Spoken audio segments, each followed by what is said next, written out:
Сіз Ассалауму алейкум Қарақалпақстан көрсетуінің жұма күнгі санын тамашалап атырсыз. Күн давамында көтеріңкі кейпият, тәрк етпесін, жақсы жаңалықларға жолдас болың деген жақсы ниетлерменен нәубетті біздің мейманымыз рубрикасына берсек.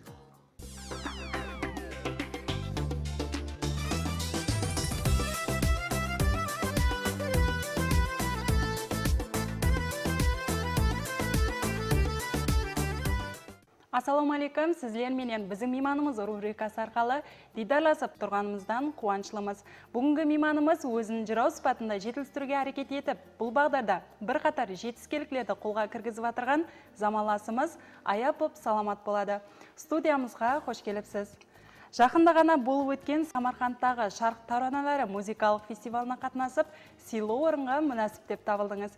Келін фестивалдан алған тәсірлеріңізбенен ортақлассаңыз. Бұл халықаралық 9-шы Шарқ тараналар фестивал болып есептелінеді.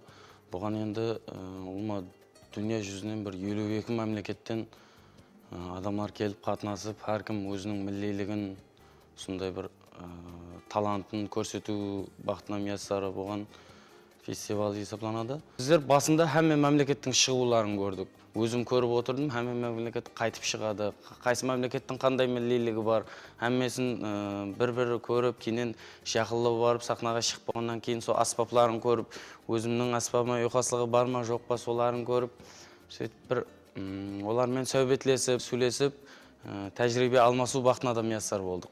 Енді сахнаға Өзбекстан Республикасы деп жариялады. Сонда Өзбекстаннан бірінші боп Қарақалпақстан, яғни мен өзім шықтым, бірінші боп шығып, сол едіге дәстәнін атқарудан алдын, сол Регистан майданына шығып, енді Регистан майдан үлкен сахна, бұл бір кәріматлы, пірлі сахна болып есептелінеді. Сол жерге отырып шығып, айтпастан бұрын адамларға қарасам, зал толы тұрған екен. Кітай бір өзімді бір қолға алып, сөйтіп, одан кейін дәстәнімді, едіге дәстәнінен үзінді басылағанымды әммесі тым-тырыс тыңлап отырды. Бірінші саз шертіп, кейінен сол едіге дастан атқарып болып шыққанымда, сол мәсен әммесі сол шапалақ ұрып күш берді маған. Қуанып, сөйтіп сахнадан шығып кеткенмен.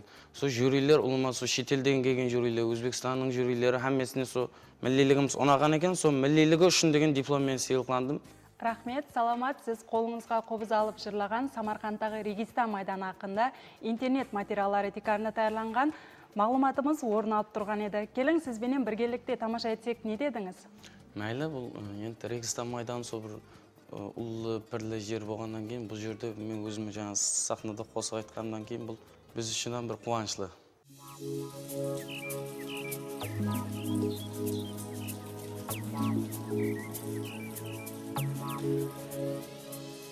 Бүткіл дүния саяхатшыларын таң қалдыратығын Самарқанд қаласының ең ажайып мұхаддис даргайы Регистан майданы болып есептелінеді. Регистан ескі өзбек тілінде рек, құм, стан, орын ямаса құмы жер деп аталады. Майданның ені 67 метр, ұзынлығы 80 метрді құрайды. Бұл майданда Ұлықбек медресесі, Шердор медресесі һәм Тіліқары медресе мешітінен құралған. Регистан майданындағы ең ескі имарат Ұлықбек медресесі болып, ол 1417-1420 жылдар аралығында сол жылдардағы мемлекет басшысы алым һәм астроном Ұлықбек тарапынан құрылған. Медресенің ені 56 метр, ұзынлығы 78 метр. Медреседе 4 айван һәм 4 тарапы бірдей ішкі шарбақтаны бірат болып, оларға 2 қабатлы талабалар жататығын өжірелер болған. Артқы тарапының ортасында мешіт болып, олардың мүйішілерінде оқу аудиториялары жайласқан. Бұл оқу орыларының әрқайсысының үсті гүмбезбенен жабылған. Жайдың 4 мүйішінде 4 мұнарасы бар. Бұл имарат Регистан майданына қараған үлкен порталы болып, геометриялық орнаментлі мозаикадан реңлі гербіштер һәм жылтырақ әрқилы керамикалардан құралған.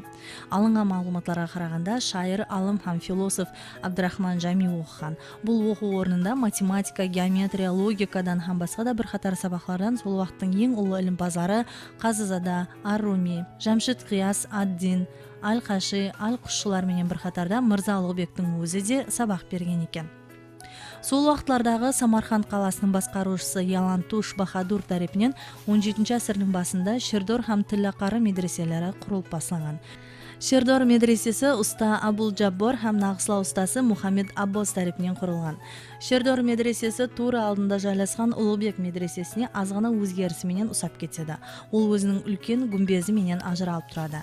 Медресенің диуалары Құраны Кәрімнен алынған цитаталарменен тасқа ойылып жазылған. Кіру порталында Самарқандтың гербі, яғни барыстың суретінің артында күн шығып тұрған көріністер сәулеленген.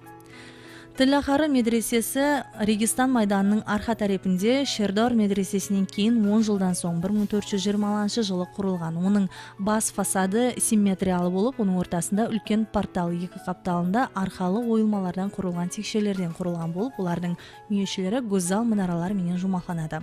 Ішкі шарбағы жүдай кең болып, кішкене өжірелерден бұният болған. Батыс тарапында үлкен гүмбезі мешіт бар, оның алды көп санлы колонналар менен қоршалған. Медресе ең қымбат геометрия һәм өсімдікке ұқсаған орнаментлермен безелген. Медресенің ішкі интерьерлерінде көп муғдарда алтын жалатылғанлығы себеплі ол медресені Тиллақары деп атаған. Медресе құрылғалы бері талабалардың оқу даргайы болуымен бір қатарда ол үлкен мешіт сипатында да пайдаланып келінген.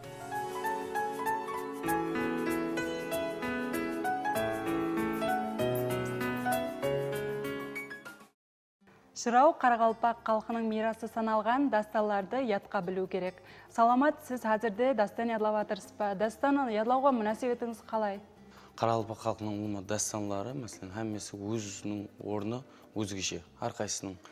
Бұл дастанларда бір көп затлар ұшырасады, бұл нақыл мақаллар, хақиқи Қарақалпақтың сөздері ұшырасады. Бұл енді дастанда айтқанда да, жырау болып айтқанда да, бірінші бірден айтып кету қиын болады. Оны мен өзім қазір ядлап отырғанымнан бұның ауырмашылығын енді түсініп отырппын расы. Себебі бірінші сол жаңағыдай насихат толғаулар айтып, сол бір тамақты қыздырып аламыз. Одан кейіннен бірақ бірден дастанға түсіп кету қиын болады. Қай жерде болып отырғанын, қайсы дәуірде болып отырғанын, ол бірден сол дастанның ішіне кіріп кетіп айту қиын.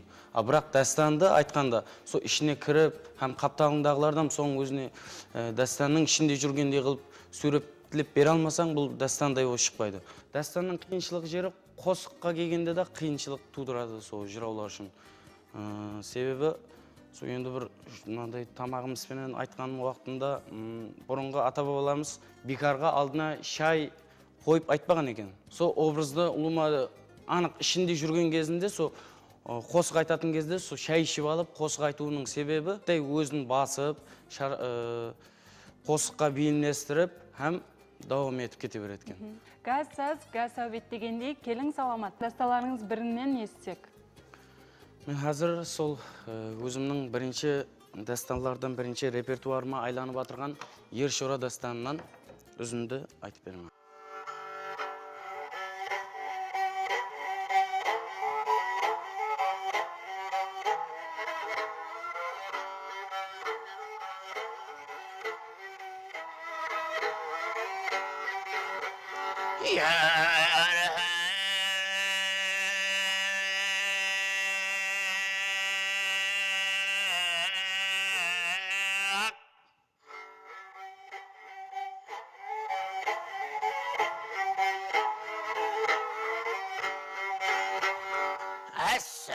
Assalamu alaikum, selam verdin ayten selebe.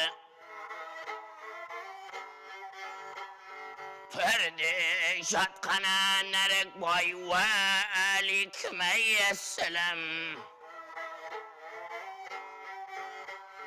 Alik aldın oldun renip, al karşıgan ay söyle dava.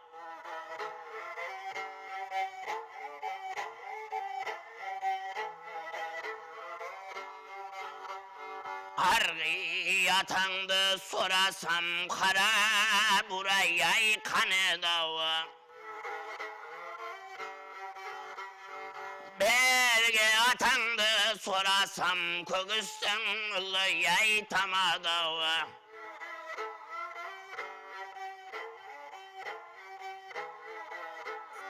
Depmenisine yanlasam mına cürtkan ay ağadın. Şahradı sizler берді сұлтаны Сәнжәрмәз хан қатардағы қаранар шақырадың ау сіздер дауы.